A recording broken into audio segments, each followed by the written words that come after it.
Bom dia a todos. Meu nome é Valéria e deixa eu ver.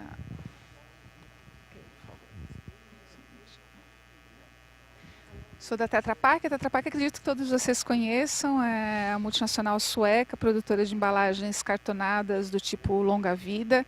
Todo mundo consome ou leite ou suco nas nossas caixinhas.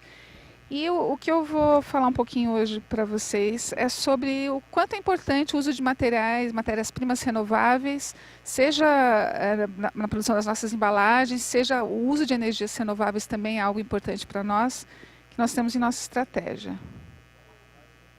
Não está passando. Tá bom, parar o tempo. Está em 4 minutos. Então, tá bom. Então a gente vai contando aqui um pouco da estratégia. Então, para nós, vou até adiantando aqui dos slides para a gente não perder tanto tempo, porque eu acho que deu um probleminha ali, né? Então, o uso de energia, de matéria-prima de fonte renovável é algo muito importante para nós e faz parte da nossa estratégia global, junto com uma demanda do mercado mesmo, dos clientes, que cada vez mais buscam empresas que tenham ações na área ambiental. Os consumidores vêm demandando isso cada dia mais. O que vai fazer a grande diferença entre as fontes renováveis serem algo de hoje, cada vez mais forte para o futuro, é o consumidor. É o consumidor que tem esse poder de escolha para, se ele entender o que é uma fonte renovável, ele pode fazer a diferença nesse mercado. Então, já há alguns anos nós incluímos meio ambiente dentro da estratégia global da nossa empresa, junto com itens que são normais numa estratégia de uma empresa: crescimento, performance, inovação. Meio ambiente entrou como um pilar estratégico.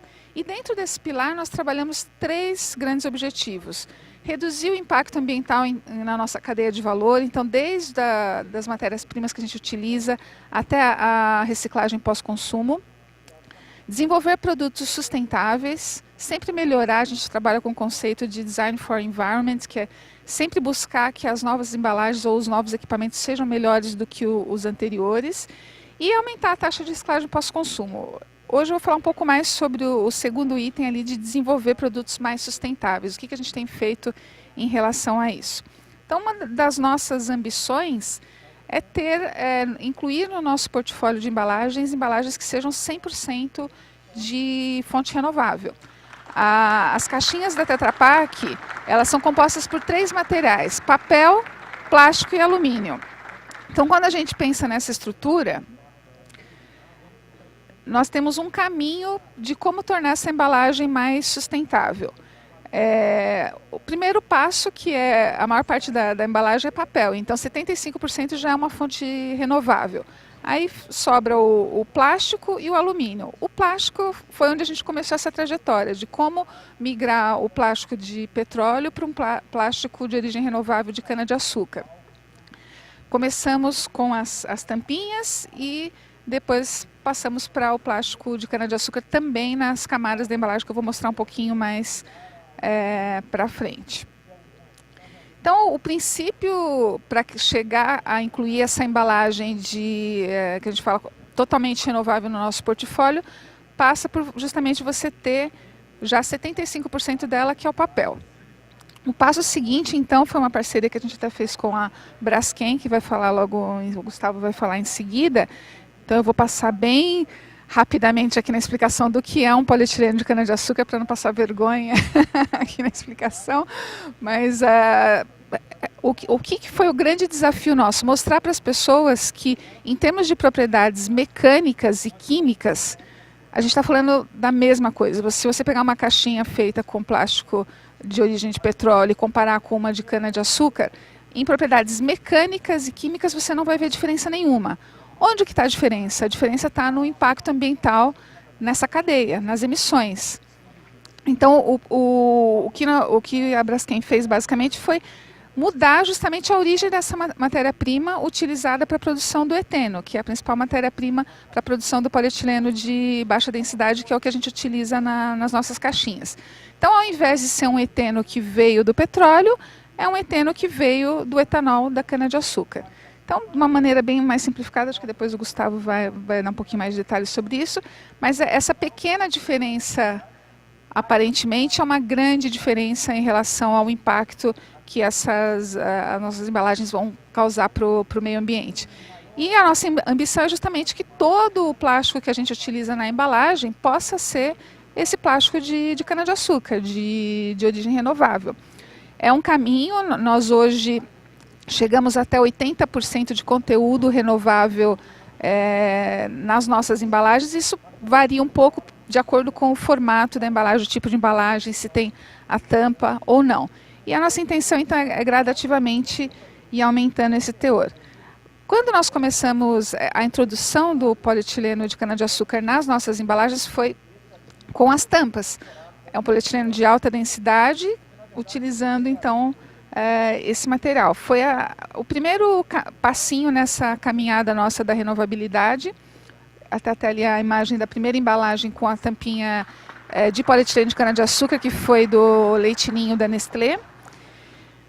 E depois passamos, em 2014, as nossas duas fábricas aqui no Brasil, em Montemor e em Ponta Grossa, passaram a utilizar um percentual de polietileno de cana-de-açúcar nas camadas também, não em todas as camadas, em uma parte das camadas, para começar a elevar esse conteúdo renovável da embalagem. O ano passado, só para vocês terem uma ideia, foram 12 bilhões de embalagens colocadas no mercado com até 82% de conteúdo renovável.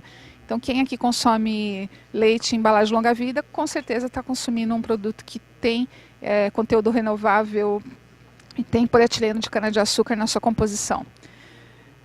Qual que é o nosso desafio? Ele continua, é aumentar esse conteúdo, quer dizer, substituir todo esse plástico de petróleo por plástico de cana-de-açúcar.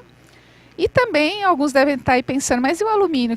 Como que vocês vão fazer? Também a gente tem estudos na nossa matriz de como eliminar, encontrar uma barreira que continue garantindo a segurança alimentar que o alumínio proporciona, mas que seja de uma fonte renovável, que confira as mesmas propriedades, mas que substitua o alumínio. Então isso já é um desenvolvimento que está sendo feito para que a gente possa ter, então, uma embalagem 100% totalmente de origem renovável. Em 2015, nós já lançamos no nosso portfólio uma dessas embalagens na Europa. É uma embalagem que ela não utiliza o alumínio, por isso que foi possível já lançar essa primeira embalagem totalmente renovável.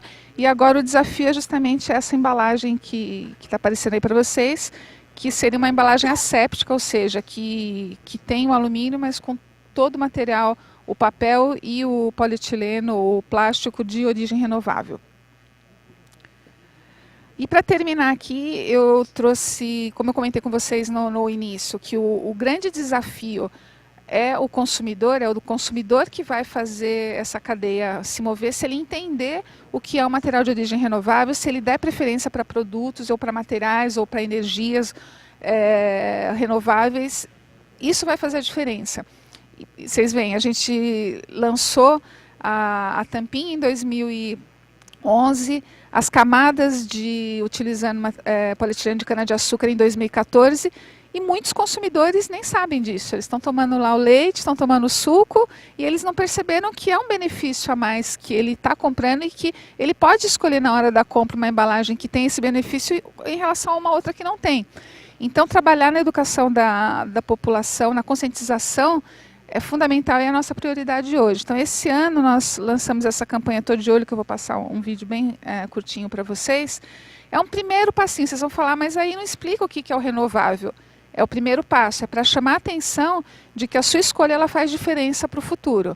E agora, no segundo semestre, a gente entra com todo um material de explicação. O que é o polietileno verde? Aquele ciclo que que eu mostrei ali, nós vamos mostrar uma criança explicando realmente o que é o polietileno de cana-de-açúcar, de uma maneira simples, para que o consumidor possa perceber esse diferencial dos produtos de origem renovável.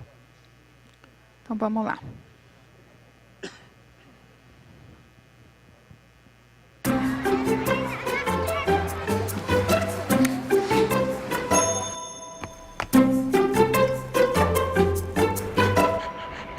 As crianças estão de olho no mundo que os adultos vão deixar para elas.